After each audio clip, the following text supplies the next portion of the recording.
माँ बेटे और बहू तीनों ही खाने के टेबल पर बैठकर खाना खा रहे थे।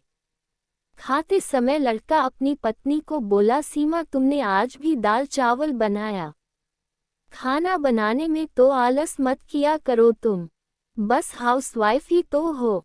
तुम घर पर ही तो रहती हो, तुम्हें रसोई घर में कुछ अलग अलग खाना बनाना अच्छा नहीं लगता है क्या? क्यों रोज ही एक तरह का खाना बनाती हो? सीमा बोली, आज मैं बनाने वाली थी। मैं आज सूजी की खीर बनाने वाली थी, पर रसोई में सूजी खत्म हो गई। मैंने कल ही ऑर्डर किया था, पर अभी तक आया नहीं। कोई हरकत नहीं, मैं कल बनाऊंगी। रसोई घर में कुकर की सीटी बजीती है और खाने के समय सीमा रसोई घर में आती है। रसोई घर से वापस आते वक्त डाइनिंग टेबल पर बैठकर सीमा बोली कि मैंने कुकर में आलू डाले हैं, शाम को मैं आलू के वड़े बनाने वाली हूँ। ये सुनकर उसके सास को भी खुशी हुई। गोपाल बोला, अच्छा है, तुम दोनों को तुम्हारी पसंद की चीज बनाने में और खाने में बहुत मजा आता है। ऐसे में दरवाजे की बेल बजी। सीमा वापस खाने के टेबल पर से उठी और दरवाजा खोला। डिलीवरी बॉय सूजी लेकर खड़ा था। पार्सल लेकर सीमा वापस खाने के टेबल पर खाना खाने के लिए बैठी। तभी माँ बेटे से बोली कि तूने अगर दरवाजा खोला होता तो फिर क्या होता? बेचारी ठीक से खाना भी अच्छे से खा नहीं सकती। तो बेटा बोला, सॉरी मैं उठ नहीं सकता, मुझे ऑफिस जाने के लिए देर हो रही है। फिर रूम में चला जाता है। वो सीमा को आवाज देता है, मेरी फाइल मिल नहीं रही है, तुम ढूंढ कर दो। सीमा फिर एक बार खाने की टेबल से उठने वाली थी और उसके तरफ जाने वाली थी, तभी सास ने उसे रोका। छोटा बच्चा नहीं है वो, खाओ तुम खाना। थोड़ी देर बाद रूम से गोपाल की आवाज आई, फाइल मिल गई। सास और बहू दोनों ही खाने के टेबल पर एक दूसरे की तरफ देखकर हंसने लगी। गोपाल ऑफिस जाने के लिए निकल गया। सीमा ने सारा काम खत्म किया। रात को आलू वड़ा खिचड़ी बनाती भी बनाई। खाना देख गोपाल और सास खुश हो जाते हैं। सीमा सब काम निपटा के सो जाती हैं।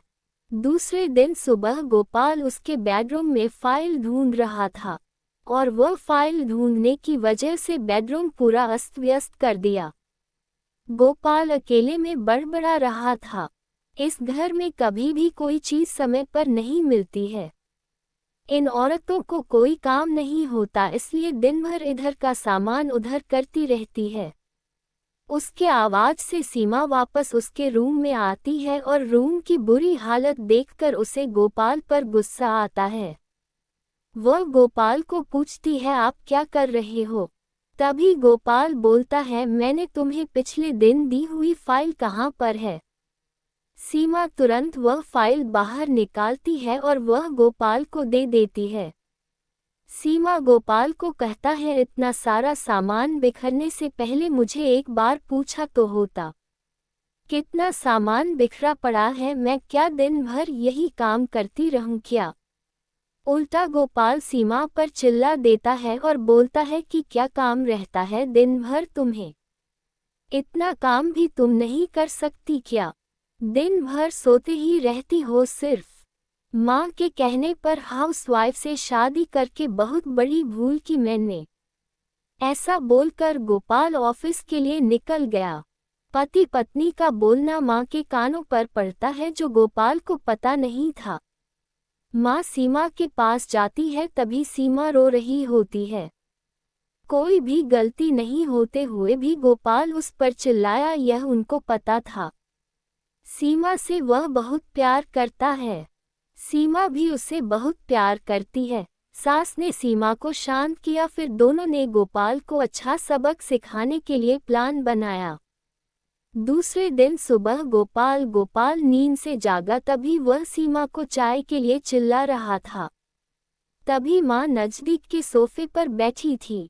वह बोलती है, सीमा घर पर नहीं है, वो किसी काम के लिए अपने मायके गई है। गोपाल फोन निकालता है और सीमा को फोन करने लगता है। तभी माँ उससे रोकती है और बोलती है कि फ़ोन मत करो, वह मायके ही तो गई है, 2-3 दिन में आ जाएगी। गोपाल फ़ोन रख देता है और माँ को बोलता है कि माँ चाय।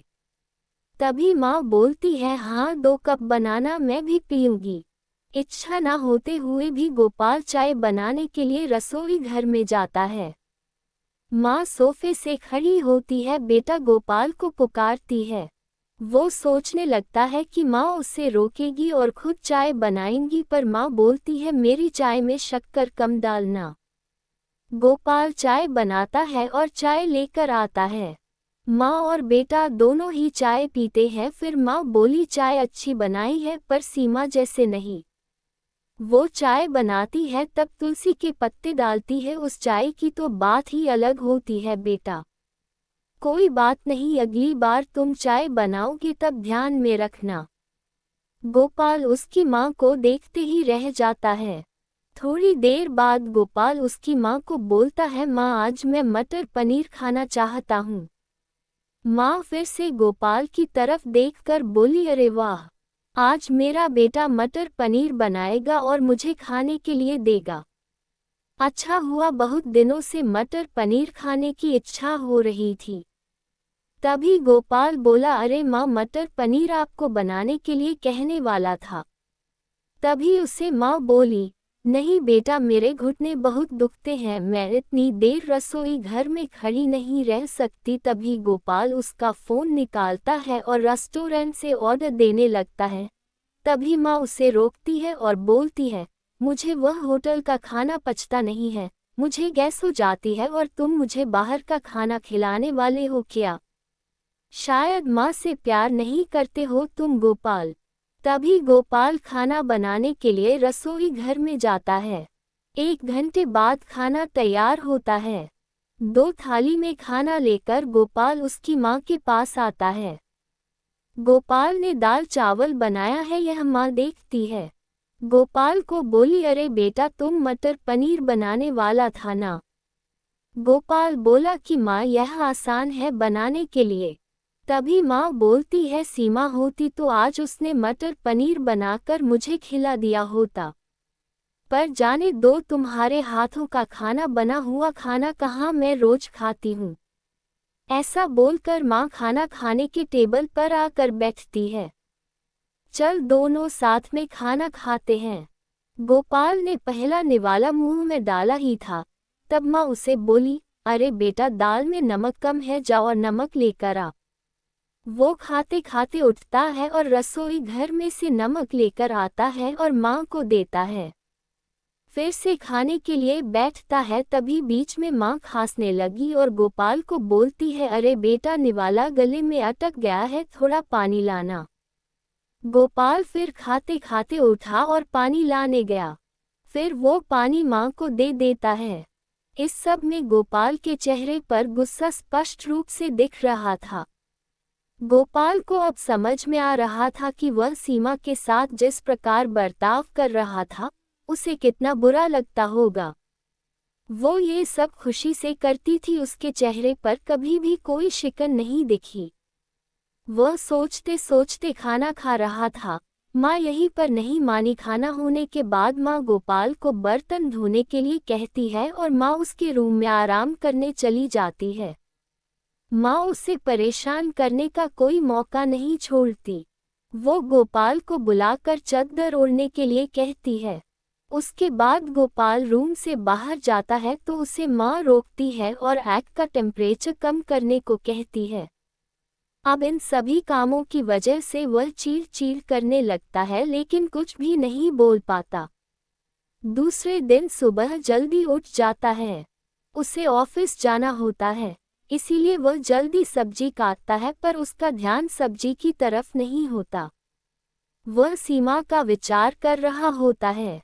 वो सोच रहा होता है हाउसवाइफ का काम आसान होता है, ऐसा मुझे लगता था, पर सच में वैसे नहीं है। मैं कितना गलत बर्ताव करता था सीमा के साथ, मन ही मन पछता रहा होता है। तभी सब्जी काटते समय अपनी उंगली काट लेता है। वह उठकर बेसिन में उंगली धोने के लिए जाता है। ऐसे में सीमा उसके पास आती है और हाथ पर पट्टी बांधने लगती है।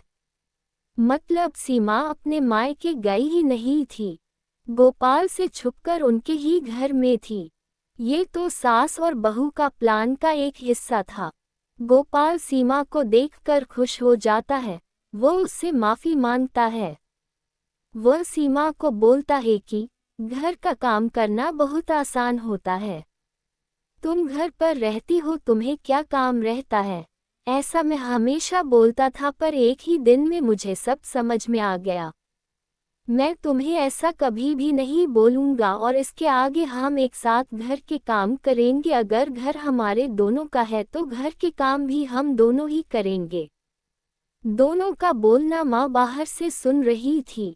वह दोनों के लिए बहुत खुश थी। दोस्तों, कहानी कैसी लगी कमेंट करके ज़रूर बताना। कहानी पसंद आए हो तो वीडियो को लाइक शेयर करें और चैनल को सब्सक्राइब करें।